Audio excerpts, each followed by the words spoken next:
This channel does not promote any violent, harmful, or illegal activities. All content provided by this channel is meant for an educational purpose only.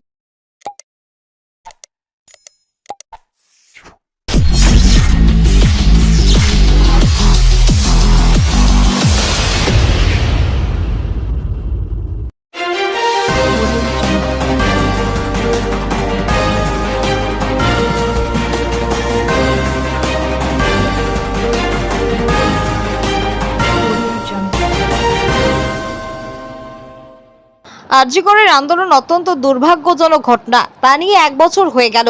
CBI তদন্ত করছিল। শুধু আন্দোলন করলেই হবে না, আসল অপরাধীকে খুঁজে বার করতে হবে। আমরা চাই অপরাধীরা শাস্তি পাক, সমস্ত নষ্ট নয়, বিচারাধীন বিষয়টি বিচার হোক। যারা এই কাজটি করেছে তাদের শাস্তি পাওয়াটা দরকার। দিদির দ্বারস্থ হলে দিদি অবশ্যই সমাধান বার করার চেষ্টা করবেন। লোকসভায় গড়হাজিরা নিয়ে প্রশ্ন তুলেছিলেন তৃণমূলের বেবর্ষিয়ান সাংসদ কল্যাণ বন্দ্যোপাধ্যায়। সেই হাজিরা নিয়ে রচনা বন্দ্যোপাধ্যায় বলেন, যারা পুরোপুরি রাজনীতিবিদ, রাজনীতিটাই যাদের পেশা, তারা অবশ্যই লোকসভায় হাজির হবেন, এটাই স্বাভাবিক। অসুস্থতা বা পারিবারিক সমস্যা ছাড়া যোগদান করেন। কিন্তু যারা রাজনীতি ছাড়াই অন্যান্য পেশার সঙ্গে যুক্ত রয়েছেন, যেমন আমি 365 দিন রিয়ালিটি শো এর সঙ্গে যুক্ত, সেই সঙ্গে আমার ব্যবসা রয়েছে। এছাড়াও রাজনীতিবিদ, সেই জায়গায় আমায় সবকিছু ম্যানেজ করতে হয়। আমার লোকসভার এলাকা সহ সবকিছু সামলে আমি চেষ্টা করি সংসদে হাজিরা দেবার। সকলের মতো দায়িত্ব সামলাচ্ছে, কিন্তু কাউকে দোষারোপ করা উচিত নয়। কল্যাণ বন্দ্যোপাধ্যায় মতানৈক্যে প্রসঙ্গে রচনা বন্দ্যোপাধ্যায় বলেন, উনি কখনো লোকসভা থেকে পিছিয়ে আসতে পারেন না। প্রতিটা মানুষেরই অভিমান থাকতে পারে।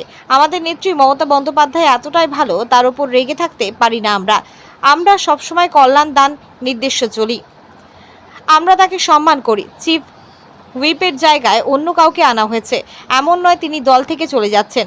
মহুয়া মিত্রর সঙ্গে কল্যাণ বন্দ্যোপাধ্যায় মতানৈক্য প্রসঙ্গে রচনা বন্দ্যোপাধ্যায় বলেন, আমরা সবাই মানুষ, কিছু কিছু জায়গায় শিশু সুলভ হতেই পারে, কিছু না কিছু ভুল হতে পারে।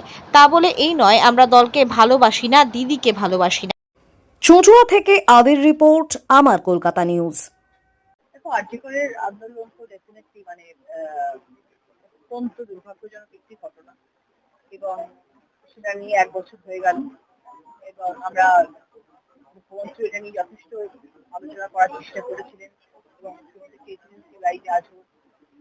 সবকিছু নিয়ে 1টা বছর কেটে গেল, এবং যখন আন্দোলন করলে তো শুধু হবে না, আমাদের আসল আসামিকে খুঁজে বার করাটা হচ্ছে মূল উদ্দেশ্য, এবং অপরাধী শাস্তি পাবে এটাই আমরা চাই, এবং বিভিন্ন জঘন্য অভিযানের মধ্যে দিয়ে অভয়ার বাবা মা বলছে সিবিআই যে তদন্ত করছে সেটাতে সময় নষ্ট হলো, সেটা নিয়ে কি বলবে? সময় নষ্ট হতে পারে না, সময় নষ্ট কোনো জায়গায় নেই, সেখানে সময় নষ্ট হয়নি, কিন্তু আমরা চাই বিচার হোক, বিচারাধীন একটি কেস, বিচার হোক এবং শাস্তি চরম সাজা পাক, সেটাই আমরা চাই, যে যার মাধ্যমেই হোক না। কোনটাই অন্যায় নয়, কিন্তু যিনি যারা এই কাজটা করেছে, যারা এই কাজটা করেছে, তারা তো সাংঘাতিক অন্যায় মূলক একটি কাজ করেছে, তাদের শাস্তি পাওয়াটা দরকার। সেটার জন্য যা যা করণীয় সেটা করা উচিত, এবং সেটার জন্য যদি দ্বারস্থ হওয়া যায়, তাহলে নিশ্চয়ই তার সমাধান খুঁজে বার করতে। এটা তো টোটালি ডিপেন্ড করে পার্লামেন্টে কে কখন কি পরিস্থিতিতে রয়েছেন, কখন যেতে পারবেন। তো যারা একদম পুরোপুরি ভাবে রাজনীতিবিদ, যারা রাজনীতিতে যাদের পেশা, সেটাই তাদের মেইন কাজ, তাদের আমার মনে হয় পার্লামেন্ট ডেফিনেটলি ভিজিট করা উচিত।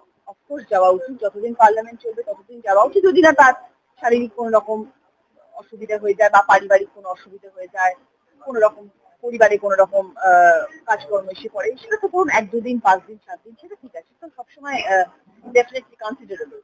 কিন্তু যাদের অনলি পেশা রাজনীতি, তাদের আমার মনে হয় ডেফিনেটলি পার্লামেন্টে যাওয়া উচিত। কিন্তু যাদের রাজনীতি পেশার সাথে অন্যান্য পেশাতেও তারা যুক্ত রয়েছেন, যেমন আমি উদাহরণ দিচ্ছি আমার পেশায়, কারণ আমি যদি নাম্বার 1-এর মতন একটি 365 দিনের একটা টেলিকাস্ট হওয়ার শো আমি করি, প্লাস আমার নিজস্ব ব্যবসা, প্লাস আমি রাজনীতি, তারপরেও আমাকে ম্যানেজ করতে হচ্ছে যে আমাকে শোটাও চালাতে হবে, কারণ সেটা এমন একটা শো যেটা বন্ধ হয়ে গেলে হয়তো আন্দোলন শুরু হয়ে যাবে, তো সেটা আমি হতে দিতে পারবো না। তো সেই শোটার সাথে সাথে সেই শোটার কাজ আমাকে করতে হয়, তার সাথে আমার সংসারের কাজকর্ম আছে, তার সাথে আমার যে ব্যবসা রয়েছে, তার সাথে আমার রাজনীতি, আমার কনস্টিটুয়েন্সি, তার সাথে আমার পার্লামেন্ট আমাকে সবকিছু মানিয়ে চলতে হয়। হয়তো আমার 100 ভাগ হাজিরা দেওয়া সম্ভব হয় না, কিন্তু আমি চেষ্টা করি যতটা সম্ভব, যখনই টাইম থাকে আমি মনে করি যে আমি পার্লামেন্টে যেরকম ভাবে অ্যাডজাস্ট করে টাইম বার করবো, বাকি সময়টা আমি অ্যাডজাস্ট করবো। সেরকম ভাবে দেখুন সবাইটা ডিপেন্ড করে কে কিরকম ভাবে নিজের কাজটাকে সাজিয়ে নিচ্ছে, গুছিয়ে নিচ্ছে। পুরোপুরি ভাবে তুমি কাউকে ব্লেম করতে পারো না। তবে হ্যাঁ, এটা ঠিক যে পার্লামেন্ট ডেফিনেটলি ভিজিট করা উচিত, পার্লামেন্টে যাওয়া উচিত। আমরা যারা রাজনীতির মানুষ, যারা আমরা সাংসদ হয়ে এসেছি, যারা আমরা এমপি, মেম্বার অফ পার্লামেন্ট, আমরা যারা সংসদ, আমাদের মেইন কাজ কনস্টিটিউন্সির সাথে সাথে পার্লামেন্টে আমি করি এবং আগামী দিনেও করি।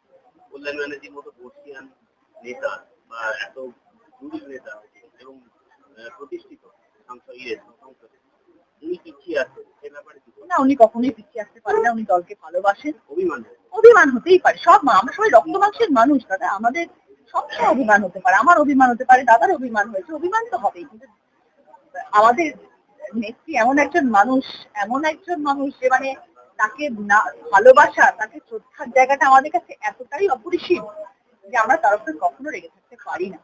দলের উপরে আমরা কোনোদিনও রাখতে পারবো না। আর কল্যাণদার মতন মানুষ যে মানে আমাদের এত রেসপেক্টেবল একজন মানুষ, বর্ষিয়ান একজন নেতা, তার কথা শুনে আমরা চলি। তিনি যেটা বলেন সেইভাবে আমরা কাজ করি, তিনি যেটা বলেন সেভাবে আমরা চলি, যেটা ওনার নির্দেশ সেইভাবে আমরা চলি। কারণ আমি জানি কল্যাণদার নির্দেশ মানে দিদির নির্দেশ, দিদির নির্দেশ মানে কল্যাণদার নির্দেশ। তো কল্যাণদা আমাদের কাছে সেই সম্মানীয় জায়গা। আমরা কল্যাণদাকে ভীষণ রেসপেক্ট করি, কখনো উনি পিছিয়ে আসবেন না। উনি দলকে ভালোবাসেন, এত বছরের উনি পুরনো নেতা, উনি দলের জন্য যতটা করেছেন, করবেনও আগামী দিনে। আমাদের কাছে সেটা সবসময় শিক্ষণীয়। সেটা উনি এখন চিফ হুইপের জায়গায় অন্য কাউকে আনা হয়েছে, তার মানে এই নয় যে উনি দল থেকে চলে যাচ্ছে। এটা দলের যিনি আমাদের দলের কর্ণধার, তাদের এটা দায়িত্ব ডিসিশন দিয়ে চিফ হুইপ এখন আরেকজন হবে।